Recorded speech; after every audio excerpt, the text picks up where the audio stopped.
Good afternoon and welcome to our live stream from the California Academy of Sciences Morrison Planetarium. My name is Ryan White. I'm Senior Director of Morrison Planetarium and Science Visualization here at the Academy.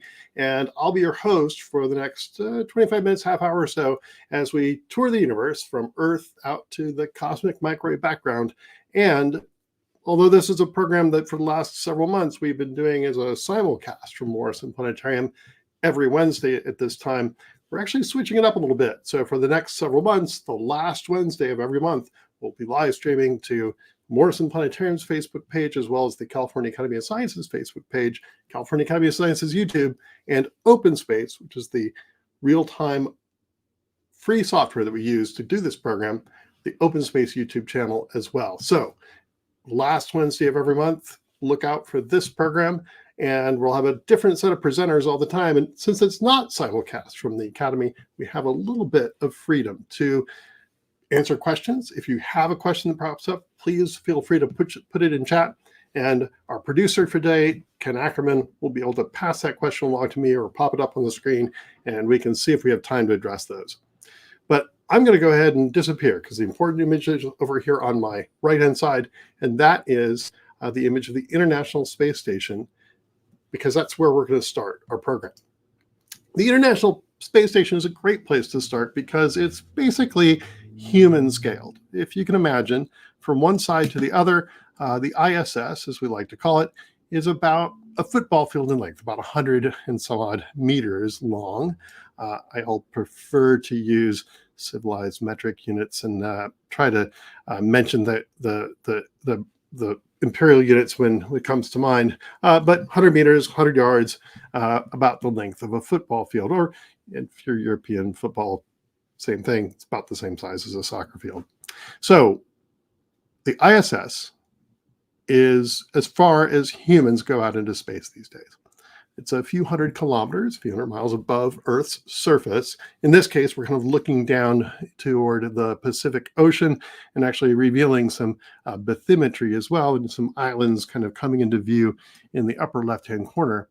But as we travel around the globe and through our three-dimensional model of the universe today, it's important to note that we're using as much data-driven imagery as possible. So we're going to pull away from the ISS, the International Space Station. It kind of looks like it's plummeting into the Pacific. That's not the case. What's happening is we're moving away from it. And let me go ahead and add a line here. That represents the orbit of the ISS around Earth. As we pull away, the ISS gets smaller in our field of view, and we begin to see more and more of Earth's surface. And you'll actually be able to see that I think ISS just flew over Australia from our vantage point. So it should be showing up over on the left-hand side of this screen. And we're actually over the Pacific Ocean.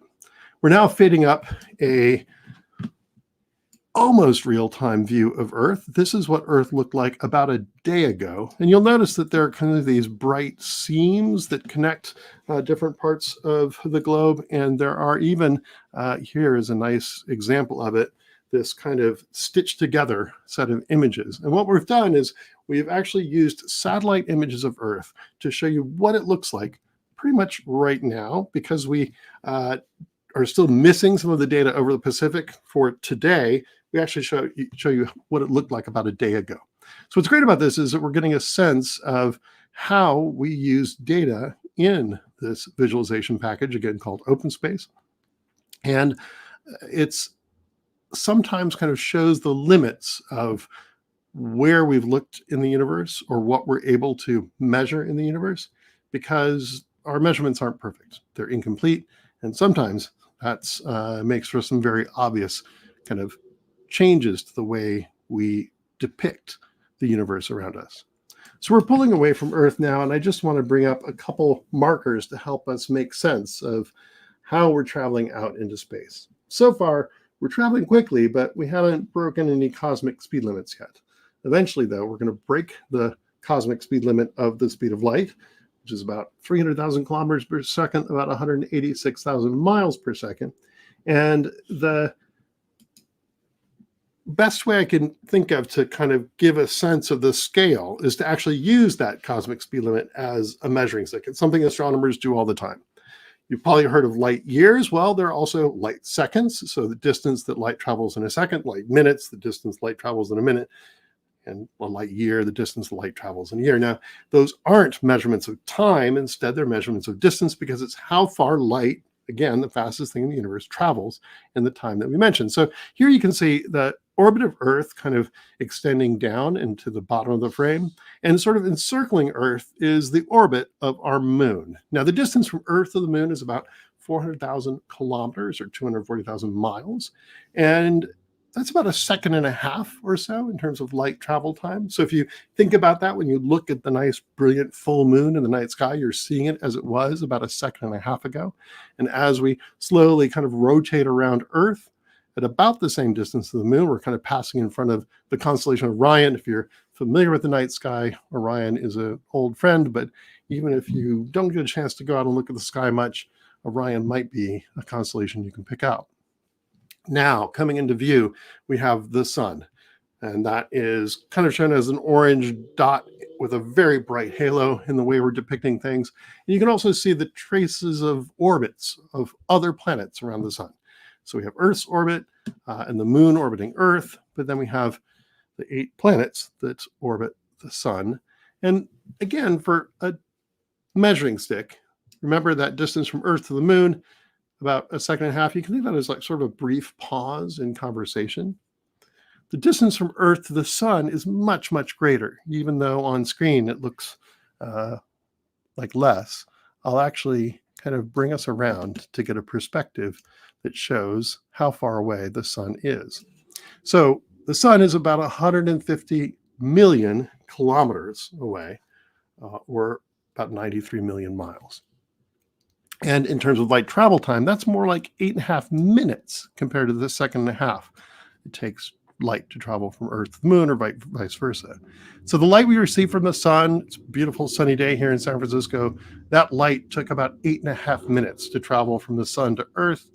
And you can think of that as maybe a quick fast food meal. 8.5 minutes might be how long it would take you to really gobble down a possibly unhealthy rate, a lunch on a short lunch break. But you can now see the orbits of the 4 inner planets, or terrestrial planets, Earth-like planets. Mercury closest to the sun, Venus, Earth, the 3rd planet out from the sun, and Mars. Now, these are the planets that are most like Earth, which is why we call them terrestrial in our solar system. They're rocky. They have surfaces that you could imagine, at least with a well-equipped with a spacesuit, you could land on the surface of these planets and you could walk around. But there are other planets in our solar system that are quite different. And those are the next 2 planets you can see moving out from the sun. We have Jupiter, Saturn, coming into view, Uranus, and finally Neptune. Neptune is, to go back to our sense of scale here, the distance across the entire diameter of the orbit of Neptune's orbit around the sun is about 8 light hours. So it takes about 8 hours for light to travel from one side of Neptune's orbit to the other. So you can think of that as maybe a good night's sleep. So distance from Earth to the moon, second and a half, brief pause in conversation. Distance from Earth to the sun, quick lunch. Distance from one side of the solar system to the other, as measured by the diameter of Neptune's orbit, is more like a good night's sleep. And yet, and it's not in view right now, but the nearest star is about 4 light years away. So that's the difference between a good night's sleep, 8 hours across the solar system, the nearest star, 4 light years. That's more like a high school or college education. So light, the fastest thing in the universe, takes about the same time it takes to get a high school or college education to travel from the closest star to our own sun to us. So the universe is truly vast, and in the few minutes I've been talking to you, we've already traveled farther than light would travel, faster than light would travel. And that's what we're going to keep doing, because as we go farther and farther away from our solar system here, we're going to get a broader perspective on the universe around us. Now, I've talked about light as sort of the fastest thing in the universe, but we've sent spacecraft out into the universe as well. The 5 fastest spacecraft we've sent out are the 2 Pioneer spacecraft launched in the early 70s, Voyager spacecraft also launched in the 70s, and the New Horizons spacecraft launched in the early 2000s. And so we're seeing these pop up slowly, but those 5 trajectories are now superimposed on our orbits of the planets around the sun. So these are the fastest nuts and bolts objects that we've sent out into space. And if I pull back far enough, now remember, some of these were launched back in the 70s. This trajectory here that extends, that kind of terminates before, inside the boundaries of the screen, that's the New Horizons spacecraft, which visited the dwarf planet Pluto several years ago. But these other spacecraft were all launched much earlier. And as we pull far enough away from our view of the solar system, we can see how far they've made it out into space. And I want you to just sort of visually estimate here, but you'll see, if you can imagine that, again, Neptune's orbit is about 8 light hours across. You can see that the most distant of these spacecraft, the 2 Voyager spacecraft, have traveled about as far as light travels in a single day. So they've been traveling for 50 years. Light, by that time, has made it well past the nearest star and to many stars that are relatively close by. But after 50 years, none of these physical objects that we've launched from Earth have traveled more than light would travel in a single day. So when we learn about the universe around us, we're really using light because of its high speed and ability to be collected by our giant telescopes in orbit around Earth and on Earth's surface. We're using light to study the universe around us. And that's because even with our sophisticated equipment that we've sent out into the universe, we've only explored essentially the solar system. As we pull farther away, those trajectories are going to kind of fade into the distance, and you'll see that the sun is going to get brighter. We sort of fudged the brightness of the sun compared to the other stars, and we're now making it the appropriate brightness relative to the other stars. So it's depicted the same way as the other stars in our field of view. And the sun is a fairly ordinary star, and as we pull far enough away, except for the fact that it sort of stays at the center of the screen, it's easy to lose it amongst the other stars in our relatively nearby in our galaxy. We've now traveled tens of light years from home, so the distance that light would travel in several decades. And we're sort of still orbiting the sun's position, so we can see the shift of the stars, so they kind of appear to drift across the screen. And then in the distance, you can maybe make out, I hope you can make out, this sort of hazy band extending from the middle slightly to the left up to the upper slightly to the right side of the screen. That's actually our Milky Way galaxy seen from the inside. So we're looking at hundreds of billions of stars, so tightly packed, but so distant that their light kind of smears into this hazy, milky appearance. The dark bands that kind of cut through the Milky Way are actually not the absence of stars, but the presence of dust, blocking the light from more distant stars. But in the foreground, all of these stars that are relatively close to home, we'll get another view of the Milky Way galaxy shortly, but all of these stars that are relatively close to home, kind of interesting to think about how many we now know have planets in orbit around them. And it turns out a lot. Each one of these circles represents not an individual solar system, but rather just it's a location marker to show each one of the stars that's in the center of each circle has evidence of a planet or planets in orbit around it. And you can see off in the distance, there's a very sort of large collection of smaller circles. Those are way off in the distance. That is a tremendous footprint of an observatory the Kepler mission from NASA, that observed a small part of the sky, relatively small part of the sky, and found evidence for thousands of planets. So I'm sort of circling it here now with my pointer, kind of just to the right of the center. So we know of thousands of stars with planets in orbit around them. This is a relatively recent discovery starting in the mid-90s. But this is a tantalizing kind of perspective because it gives us a sense that there are other worlds that are out there in the universe that are like ours. And it's intriguing to think about what life could look like perhaps on one of these planets, or just whether or not some of these planets would be good places to search for life. It's a puzzle that astronomers have worked on for many years, and it's an active area of research for astronomers today. But to flip that around just for a moment, we can also think about sort of if there were intelligent creatures on one of these planets or on one of these stars, what if they looked back at Earth?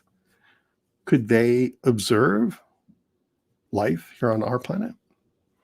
And one way that we've looked for life on other worlds is by searching for radio signals. This was an effort that started back in the 1960s, back when we used radio a lot more than we do today for television communication, for radar. Back in the 60s, there were also even nuclear tests that were emitting radio wave radiation sufficiently powerful to escape our atmosphere. All of these are indicators of an intelligent, or at least partly intelligent, civilization. And if we think about how far those radio signals have traveled out into the universe, we can imagine a sphere centered on the sun that's about 80 some odd light years in radius. So if we think about the strongest radio signals that Earth has emitted out into space, they started back in sort of the late 30s. So we do the math, about 85 years ago is when we started becoming, we might say in astronomy, radio bright in terms of radio emission. And so we use that as the radius of our sphere in terms of the distance that signal has traveled out into space.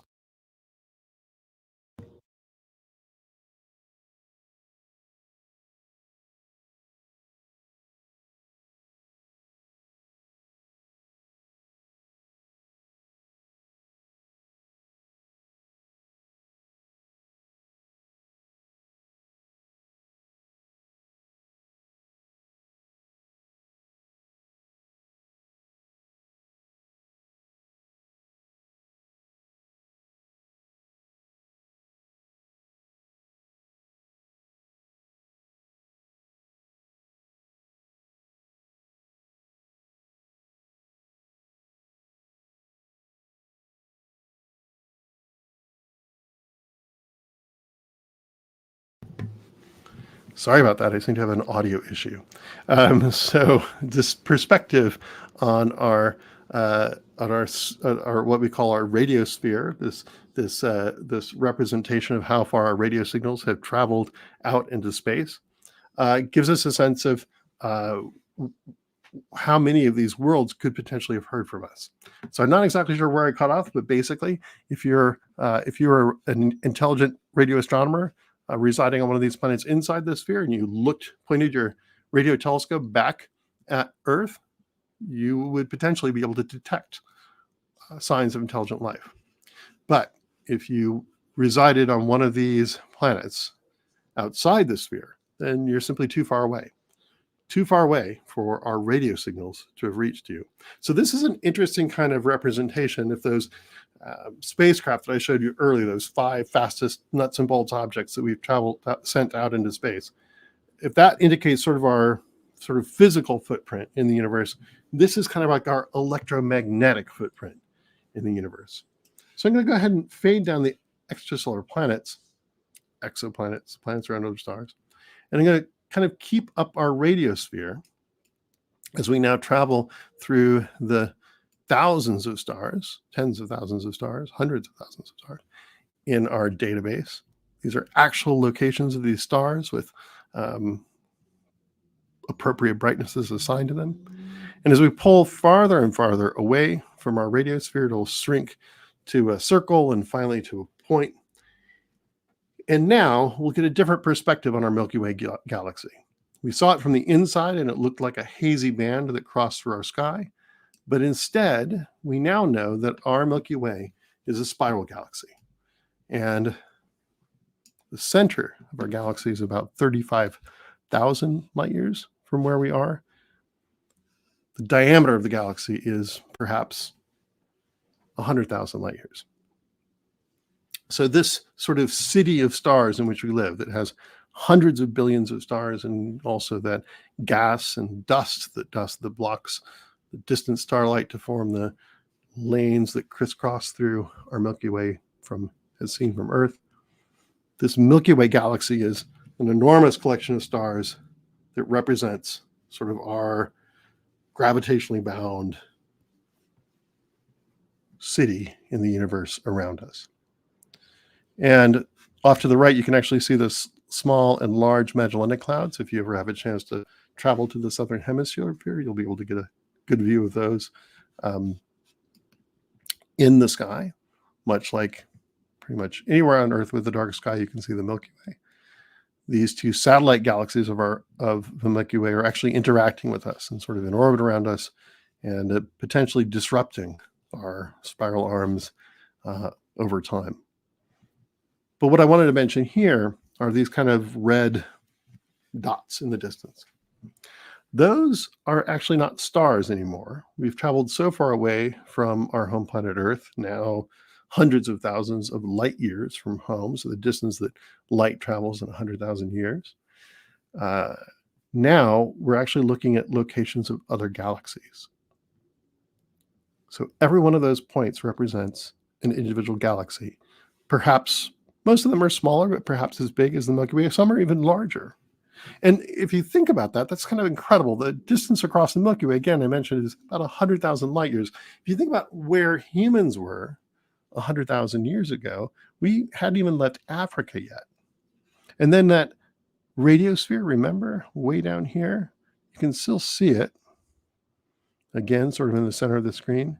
Well, that's sort of like our technological history of Earth in terms of our period of time when we've been creating radio emissions that are bright enough to escape our ionosphere, strong enough to escape our ionosphere. That's sort of Earth's technological history superimposed on human history, that diameter of the Milky Way. Again, using light, the fastest thing in the universe, is kind of a yardstick to measure these distances. So as we pull far enough away here, we'll leave our Milky Way galaxy behind, as well as these individual points that represent other nearby galaxies. There are about 30,000 galaxies in the data set that we're showing relatively close to home. This represents the work of dozens of astronomers working over a period of decades to make these measurements. And what I want to point out is that the galaxies aren't sort of uniformly distributed in space. Instead, they sort of clump and cluster together. In fact, there's a nice cluster here, the Virgo cluster, which is actually part of a larger structure that we call a supercluster, because astronomers are great at naming things. And these clumps and clusters of galaxies are a fundamental aspect of how our universe seems to be put together. And we see this pattern continue as we travel farther and farther from home. So again, this is a data set, 30,000 some odd points, dozens of astronomers working over a period of decades. We're going to fade up some other surveys now and finally make our way out to what's called the Sloan Digital Sky Survey, which is one of the most complete surveys of the universe around us. And now we kind of come back to this idea of the incompleteness of the data, as we would say. I pointed it out at Earth when we could see that seam between two images of Earth's surface, where you could see a seam between the cloud layers. Here, it kind of looks like the universe, although we've rotated away from it a bit, is shaped a bit like a bow tie. I apologize. I think I'm traveling so quickly here that we might be kind of losing our streaming speed here. But the try to move slowly enough here around the sort of central point, which is us, because we're, which I'll get to in a minute, kind of drawing ourselves at the center of this three-dimensional image. But the regions where we don't see many galaxies, and let me try to turn us around to a perspective where this is more clear. The kind of the gaps in the bow tie image. I apologize for the choppiness here. Let's try to get to a perspective, and we'll slow things down again. So the absence of points that you see here at the top, kind of this wedge shape at the top of the image, and here at the bottom. The absence of points there is not that there are no rather no galaxies in that part of the universe. It's just that we haven't finished making the map. So there's a gap, sort of incompleteness to our map that we're showing. Although we're showing you the locations of about 1 million galaxies, it's still a work in progress. So we're going to continue to fill in these gaps and and learn where more and more of these galaxies are. Someone was asking, does this data set have James Webb data in it? And that's a great question. JWST is a telescope that's designed to look at a very small part of the sky with unprecedented resolution and fidelity. These surveys work a little differently. So the Sloan Digital Sky Survey, you're looking at broad swaths of the sky night after night in order to come up with the most robust measurement of the distances to these many, many points. JWST kind of zeroes in, and you can imagine it's kind of like a pencil beam in this representation, a single sort of line of sight out into the universe, and in fact is looking at galaxies very, very far from home. So, for example, let's pull this back a little bit farther, and unfortunately, I can't tell you exactly where it is, but I'll try to describe kind of what JWST sees. Again, if you think of that sort of pencil beam, we're pulling back far enough away now that we're seeing these kind of points that are fading up on the left and right-hand side are actually not even individual galaxies, but the bright cores of young galaxies. So bright, they're not like any of the galaxies that we see nearby, but very unusual galaxies indeed. And that's where we kind of confront a final idea, and this will cue up that question about JWST, because now we have to confront this sort of cosmic yardstick that I mentioned earlier. We've traveled so far from home. We're now billions of light years from home. And we have to confront the fact that light travels at a finite speed, which means that when we look out into space, we're also looking back in time. So the reason we see these objects, which are called quasars, far from home and not nearby, is because we're seeing the universe in an earlier state. We're seeing the universe as it used to look like. And this is sort of a terrifying concept, and yet something that allows us to tease apart the history of our universe in a way that we couldn't do in any other way. So looking out into space is looking back into time, and that's where the power of JWST is. You may remember, and I think I can bring this up, very early on, there was a release of the JWST, what we call deep field, and this showed individual galaxies, the bright objects that have these sort of six-pointed, or really eight-pointed sort of features are actually nearby stars. They're kind of photobombing this appearance of the more distant galaxies. So these guys are stars, but the sort of more hazy objects you can see here are individual galaxies. This one actually even looks a little bit like we think the Milky Way looks like. And then this sort of stretched images are actually galaxies that are even farther away. So we're looking at one of those clusters of galaxies, like the Virgo cluster. And the more distant galaxies are actually having their light warped by the material in the cluster of galaxies.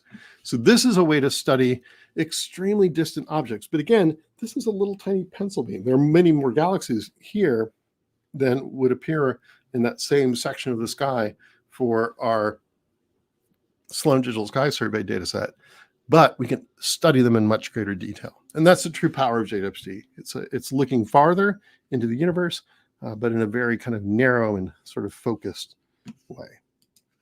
Well, that brings us almost to the end of the program. I just want to mention one more thing before we head home. I'm going to try to kind of keep moving slowly enough so it doesn't look too messy on screen. So I'm going to pull farther and farther from home and eventually fade up what is the punchline to the idea that light, looking out into space, is looking back into time. And that is, as we travel through all of these quasars very, very far from home, we'll eventually get to a point where we can fade up the cosmic micro background. It kind of fades into our galaxy appearance here. Let's get a little farther back. But this sort of mottled, kind of dark orange to white, sort of textured pattern that you see in the background is essentially a baby picture of the universe. What we're seeing is the universe as it was perhaps less than 500,000 years after the universe started in the Big Bang. We're seeing the universe as it was very, very early on in its history. And unlike the image of the galaxy or the image of Earth that we showed you, the appearance of the microwave background is a little different. This is a very high contrast image. And so the dark parts of this, actually it's more like a temperature map. We're measuring the temperature of the very early universe. The dark parts are the coolest parts, the bright parts are the hottest. But that's a very tiny variation. The bright parts are only 1 part in 100,000 times warmer than the cool parts and vice versa. So what's interesting is that difference in temperature also corresponds to a difference in density. So the dark regions are actually quite a bit denser than the bright regions, but again, only by that tiny variation, about 1 part in 100,000. And so that variation, that tiny fluctuation in the distribution of matter in the early universe actually led to the clumps and clusters of galaxies that we see close to home. Before we go home, I just want to mention one last thing, and that is that the way we've been showing everything is that it looks like we are, the way we're drawing this picture, at the center of the universe. And that's a little deceptive. We're at the center of this three-dimensional map that we've been drawing because we're the ones collecting the data. So we're simply mapping the distance of all of these objects relative to our location. So it looks like we're in the center of the universe, but in fact, the universe doesn't have a center. We're just at the center of this map of the universe, and the here and the now at the center of our 3D representation of the universe around us. So with that, I can't go too quickly, but let's go ahead and start heading home. As we do, that cosmic microwave background, that baby picture of the universe, will begin to fade down. As it does, we'll see in greater contrast the locations of the galaxies in the Sloan Digital Sky Survey, with the quasars more distant, same telescopes making the measurement, but observing objects that are much farther away. So these hundreds of thousands, nearly 1 million points representing the locations of individual galaxies are the most extensive survey we've made of the universe around us. And as we continue to fly into the center of our map, where Earth is, we'll pass by these distant galaxies and we'll once again approach the 30,000 some odd galaxies in our local map of the universe. The Sloan Digital Sky Survey is a mapping effort that was done rather quickly with a small number of telescopes. the data set that we're coming into now with these 30,000 galaxies relatively close to home is the work, again, of dozens of astronomers working over a period of decades. Virgo clusters are disappearing in the lower right there in our image, every one of these points representing an individual galaxy. But as we get close enough to our Milky Way, it will resolve into an image a little different from this undifferentiated dots that we see otherwise. We'll begin to see locations of the satellite galaxies of our own galaxy, like the large and small Magellanic Clouds that I mentioned earlier. Our own spiral galaxy. We left our radiosphere here in the center of our image. We'll pass through the thousands of stars relatively close to home, most of which have planets in orbit around them. As we pass inside the radiosphere, let me just take a moment to turn it off as we continue drifting home. And these many, many stars in our data set, again, each one represented correctly with its brightness and its distance to Earth, obscure the importance of the one star, kind of at the center of our image, our own sun, the location of our solar system. So we'll now do exactly the opposite of what we did before. We'll dim the sun to reveal the most distant nuts and bolts objects we've sent out into the universe, those 5 spacecraft, Voyager, Pioneer, and New Horizons spacecraft that we mentioned earlier. So we fade those lines down. We're left with our orbits of the planets around the sun. And we'll make our way toward the third rock from the sun, our own home planet, Earth. I want to thank you for being such a great audience. I couldn't see your faces or hear your murmuring like we would in the real Morrison Planetarium, but it was great to be able to share some of this awesome data with you. Again, this is software that we're using to show our virtual model of the universe. It's called OpenSpace. We'll be sharing a survey with you, as well as a link if you want to download OpenSpace and run it for yourself. You can do that. But the software is actually supported in part by NASA, and we're interested to know what you thought of today's program and to get some feedback on some of the things that we're doing with this free open source software. So with that, we'll end here with our view of Earth. Once again, seeing that the data is sort of incomplete as we look back at our home planet. This big missing chunk here in the Eastern Pacific is just data that hasn't arrived from the satellite in orbit around Earth yet. A reminder that this is data-driven representations of the universe around us, revealing the way that we observe the cosmos using our instruments here on Earth and out into space.